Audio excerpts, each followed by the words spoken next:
and all hello. So, Bronwyn, your thoughts on where we've been for the past couple of days and the former Prime Minister with what he claims to be safeguard mechanisms, but one decision made and one that the Labor government would support when it comes to the gas project off the coast of New South Wales. Well, I have to say, for beginnings, that I haven't seen a mess like this since Whitlam and Barnard gave themselves 27 portfolios to share. And then, of course, we had the Khemlani affair, which was to try and circumvent all the machinery of government that's in place, the approval of expenditure.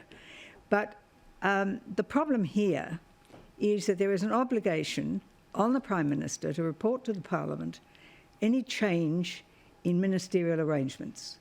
Now, clearly, swearing himself in or having the Governor-General swear him in to those additional ministries was a change in ministerial arrangements. And what's the punishment for that? Well, the question, first of all, is did he mislead the House by not telling the House?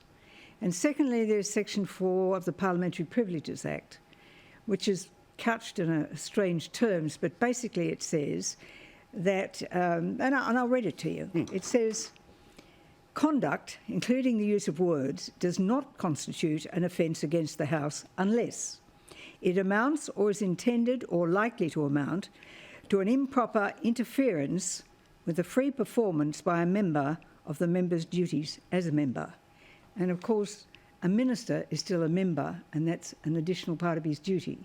Now, they're the questions that are going to have to be asked and have to be addressed. If somebody stands in the Parliament and says that to the Speaker, that they wish to refer a matter to the Committee of Privileges, then they have to put that case. The Speaker will rule as to whether it takes precedence and so on, and put the case, and then a reference may be made.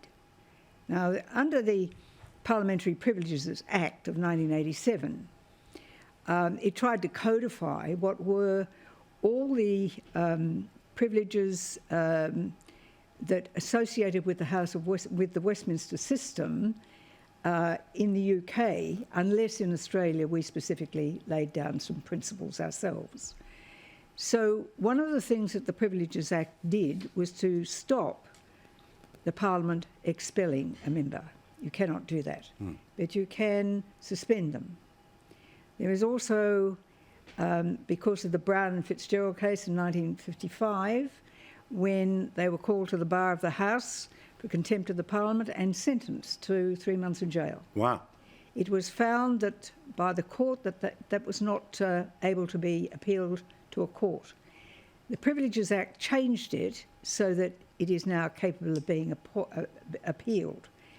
It can give a prison sentence up to 6 months, it can fine somebody, or it can make other findings. So there is still in power a lot of the conventions that apply to the UK Parliament, as well as our own Privileges Act. Okay. So it really lies in that area. There can be a lot of talk about what was done and what was not done. It is perfectly acceptable for the Governor-General to appoint a minister upon the recommendation of the Prime Minister, because that's the way it's done, as long as they're a member of the Executive Council, which he must be. But the real question is, did he mislead the House? Because when you tell the House, you're telling the people, because of the representative system. But Stephen, you know where we're headed. We're going to get to some form of a Royal Commission as a revenge for the Union Royal Commission and the Pink Bats one, of which former Labor leaders had to appear at. Well, look, I'm in shock that I'm saying this, but I think I agree with the thrust of what Bronwyn's just said.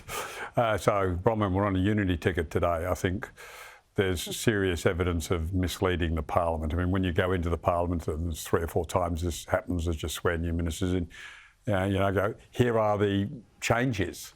And on a string of occasions, he has failed to be fulsomely truthful to the chamber. So I think there's certainly an issue that the Privileges Committee needs to examine, and it won't shock me to see that the former Prime Minister gets referred. On the substance of it, I mean, like everybody else, scratching my head. I mean, I thought you were magnificent there, Paul. I think you ran out of lipstick to put on that pig. As you reached into the chum bucket and you just threw everything you could against the wall. Very little of what you said had any relevance whatsoever to the circumstances, that we're discussing. If we read my transcript, I'm talking about Paul there, not you. Yeah. I'm talking about Paul there, not you, Bronwyn. You did not defend my honour. I will take the hit as it has been delivered. It is all good. All